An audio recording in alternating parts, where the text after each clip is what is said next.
All right, hi everyone. Welcome to our December podcast for AAPC. My name is Julia. I am the co-president and host of AAPC. I am majoring in medical diagnostics. I'm a senior and I minor in Spanish for healthcare.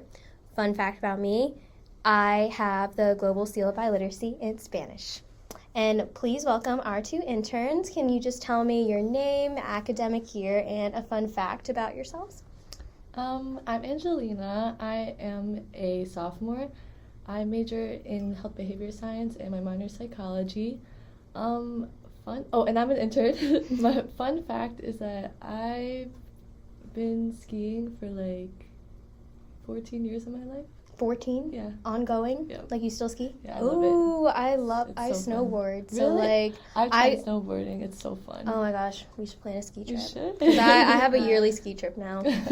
Zero experience with that. We gotta teach you that. Hi guys, I'm Jodie. I am a sophomore this year, double majoring in finance and management information system. I'm an intern right now for AAPC, and fun fact about me is that I'm a foodie. I love food, I love eating it, I love watching it. Do you like cooking it? Depending. Just kidding. It doesn't That's matter. why I like the eating part. Yeah, it's already cooked. You're just eating it, friend. All right, well, thank you so much for introducing yourselves. So for this theme of the month, it's moving on. And typically we'd associate that with January, but I feel like December is also a really good time of transition and life experiences. And it's also like a prime time for holiday season and family. So that is why we chose it. Thank you for Michelle, our writing editor, for choosing that theme.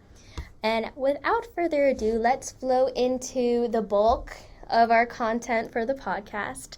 So my first question for my interns is maybe something about relationships, because I feel like the first thing I think of when moving on is like moving on from a friendship, moving on from an ex, moving on from like past situationships or whatever that has affected you. And I feel like I've had plenty of experiences with that. So how do you guys move on? Like, do you have a set way of setting personal boundaries, or do you rely on certain people to help you move on? Or what is your, I guess, main coping mechanism? Is that like, that's so many questions, but I guess those are things you can think about when you think of moving on. It might be a weird way of thinking it, but I try to be more logical instead of emotional, because a lot of my decisions I'm making it based on like how it's affecting me in my life. If it's negatively affecting me, then yes, it's time that I need to move on. But obviously, like if you had a relationship with them, either it's friendship or like romantically, it's gonna be hard.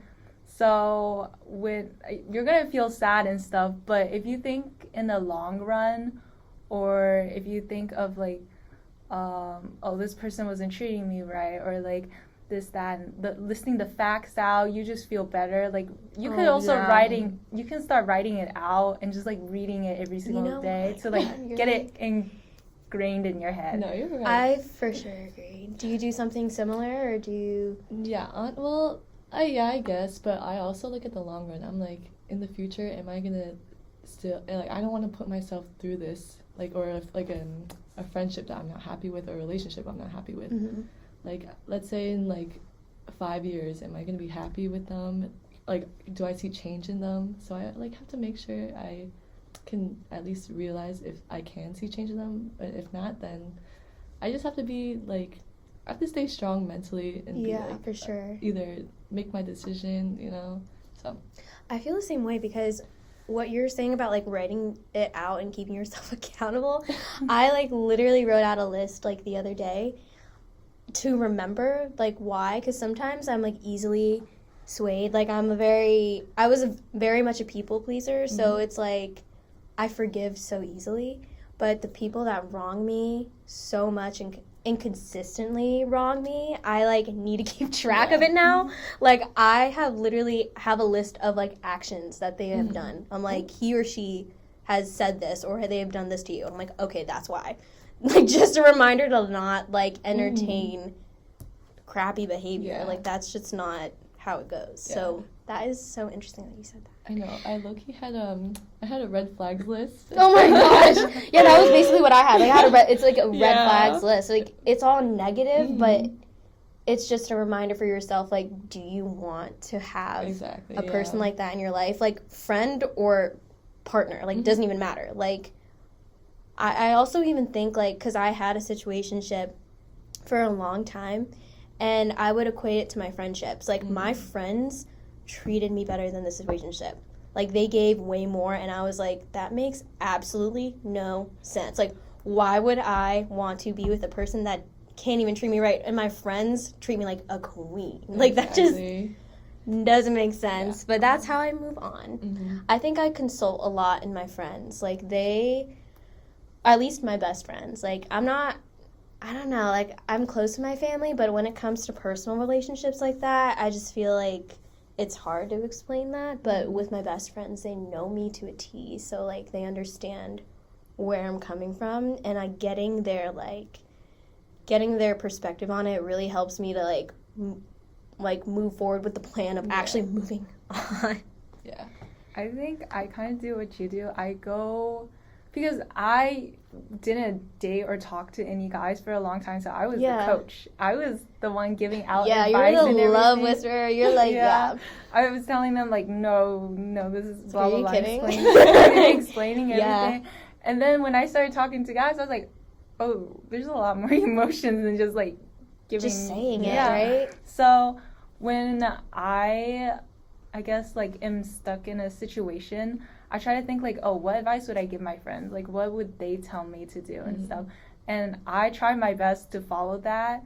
Or, like, when my friends do give me advice, I try to respect that more than, like, my emotions at the time, because I'm not being logical with my emotion. True. And I'm like, if I was the friend that was telling me about this bad situation, I would smack them. I'd be like, listen to me right now. So I try my best to like think of myself as my friend. No, that makes more sense. No, that does. Because I honestly kind of relate too. I didn't really date around or do anything until like honestly recently. So like when my friends explain their situationships or like their relationship problems, I'm like, dump him, break up with him, whatever. But now when you reflect on yourself, it's like, oh. And I'm like, you know what? I thought they were delusional, and they're like, oh, you know, he's not that bad. But now when you actually start talking to someone, you're just like, wait, I kind of like experience what they're experiencing too, you know? And I'm like such an empath, so my emotions can influence me very positively or very negatively. Like if someone is in control of like my emotions, or if I allow them to, it's just bad. Like that's how I end up in a situationship. But now that I acknowledge that I am like a very emotional and like not even sensitive, but more of emotional, like I just feel strongly, I just learn how to like have a cutoff now. Like it's just a personal boundary. And honestly, the I don't really care attitude, like let them or like let them be mentality, if you've heard, it's like if they like leave you on red or if they like ghost you or whatever, just let them, you know, like just let it happen and just move on. Exactly. So moving on from that, I had another question, but it just slipped my mind. It wasn't anything to do with relationships. It was more like on your perspective about something else, but I'm just going to move forward with that. I'm going to talk about life transitions and careers. So we talked about like love and friendship, but I wanted to ask you guys, do you guys have a plan for moving on in the future? Like with your career paths, like do you have an idea of what you want to pursue, or you're kind of like still thinking about it, like it's pending? Because you guys are sophomores, I believe. So, I mean, this is kind of prime time where you're, like, searching, I guess. Like, for me, I feel like I kind of need to know, like, I'm a senior. So, like, at least have a committed idea. So what are you guys thinking? For me, first thing that popped in my mind was that I was born in New York, and I'm trying to go back to my city girl era. Right? No. So I'm thinking like, oh, New York is very expensive right now for someone that's just graduating. Yes. So I was like, somewhere still close by, because I do get homesick. So maybe like DC area, like Northern it's a good Virginia? like like that area. Or maybe like if I do find something cheap, New York. Mm-hmm. And then I've always liked, I've always been like interested in business and stuff. So like that's why I'm in finance and management information system. So I want to start something with that, with my career. But in the future, I do have a passion to like do my own thing, like open my own stuff. Because I am pretty creative, I feel like. So I like seeing my ideas come to life. Ooh, So I love that. I would love to like design my own stuff. And I honestly, like for like dream house or something, I kind of just want one of those like luxurious like city view, like big window type of apartment. But like that's down the road when I have more cash. No, I Yeah. get you. And Honestly, you? I'm from New York, and I would love to stay in New York. You know, You're from New York Yeah, too? yes. Oh, are you guys like in like a similar area? Are you close by or no? I was in Brooklyn. You're in Brooklyn? And I'm in Long Island now.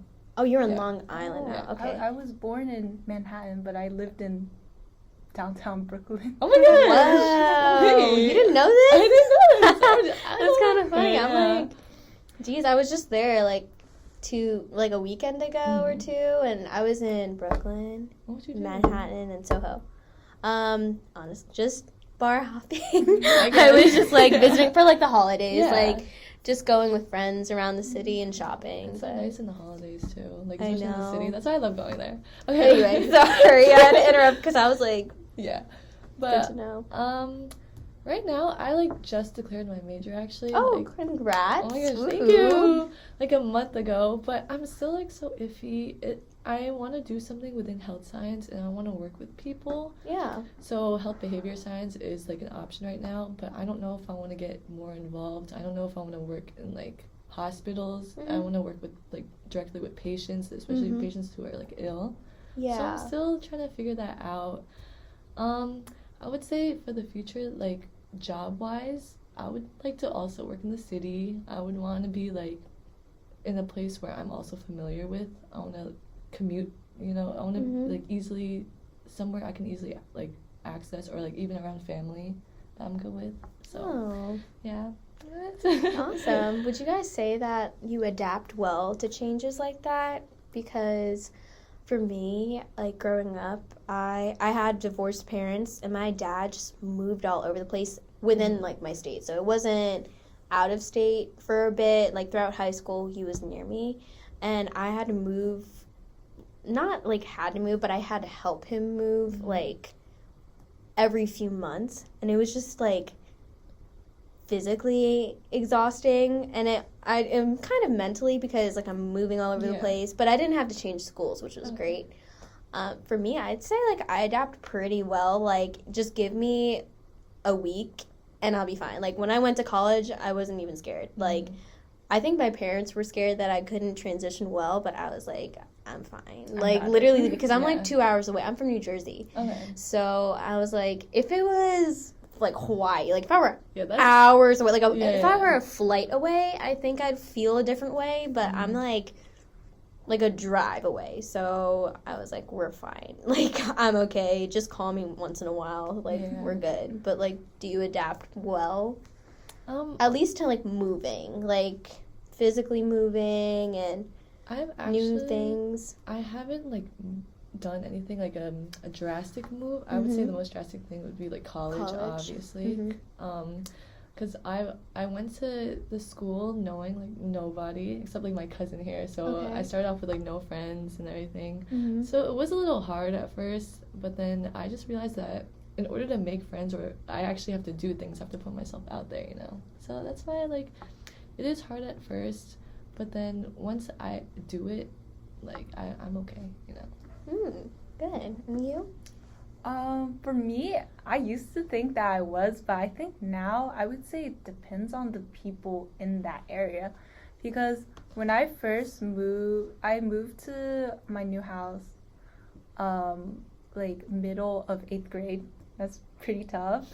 Middle of 8th grade? Yeah. So, like, did you leave your school? Yeah. That's, so like everyone already had their group and Yeah. stuff. But when I'm trying to make friends, I'm more like on the pickier side. I feel like I go after people that I naturally feel a vibe with and that I think will be long term. Yeah, Like, okay. So when I like met a bunch of these people at this new school, I was like, they're all kind of the same. So I could not adjust, and like it was just like. And then when you go to the high school, it's like the same people all over again. So it was just like, oh, I can't do this. But when I came to college, it wasn't, like, first day, obviously, I was, like, really nervous. But, like, after I met, like, one person, I met another one. It keeps expanding. Yeah, it like, expanded. And I was like, oh, this is not bad. Like, I can deal with this change. Like, yeah, college is, like, crazy. The amount of connections you make. Yeah. And it just keeps going, and it, like, follows you, which is cool. It is kind of like high school, but I feel like, yeah, like, middle school and high school are connected, and you just literally transition from there. But if you go to college, like, even in-state, you still meet, like, thousands more. So it can be a little overwhelming. But I think we all transitioned pretty well. Like, we're all comfortable in our college life, I guess. And speaking of which, I will ask one more question. And I guess that kind of flows into our identity, because with moving on, I know people have struggled in, like, coping with the loss of their, like, old self. Like, you know how if you go from high school to college, you, like, honestly could refurbish your, like, identity. Like, you can have a new self-image. For me, I guess yes and no. Like, I've been the same person, I think. I've had a lot of growth, but I feel like I've never had to cope with, like, being judged for my minority, and I think that's a big thing with moving on. Like, do you guys ever, like, did you guys ever feel any sort of way when coming to the university as, like, a minority at all, or were you accepted? I feel like for all of my life, like, I never felt that my identity as being, like, Asian or Chinese, like, hindered me from anything. I didn't really experience much, like, maybe, like, I was not aware of it, but I kind of, like, whenever it did happen, I kind of just blocked it out, because I've always been in the, like, my parents, they've always, like, told me stuff that, like, made me proud of who I am. So when other people say it, it doesn't bother me. So, like, when I came here, I was like, it was also during the time where, like, Asian started trending. So it was also like, oh man. I'm proud. I think I've always been proud. And you? Yeah, honestly, I've never really experienced anything, like, negative. I feel like, if anything, it's just like, oh, like, you're Asian, like, can you tell me more about your culture? It's more like, I'm, like, happy about it, you know? Nothing, I haven't been, like, publicly shamed about it, so. Yeah. I feel like I'm the same way. I think I had, like, one or two comments, but that was from, like, a toxic friendship, like, in high school. That was just, like, crazy. But even growing up, I went to a Catholic school, and it was a very small class size, and I grew up with those people for years, and I was, like, the only Filipina there, and I literally did not care. Like, I loved the culture, I think, just because my family instilled, like, everything in me so young, and I just was like, yeah, it is what it is. Because I even know my mom, like, she struggled with that. She didn't like being a minority. She doesn't, now she's proud, but, like, before she didn't like it, and I was like, I've always liked it. But anyway, now I'm just gonna cut our podcast and end it. So thank you for our new interns, Jodie and Angelina, for joining us for December, and we will see you next semester. Bye. That's so funny that On just texted.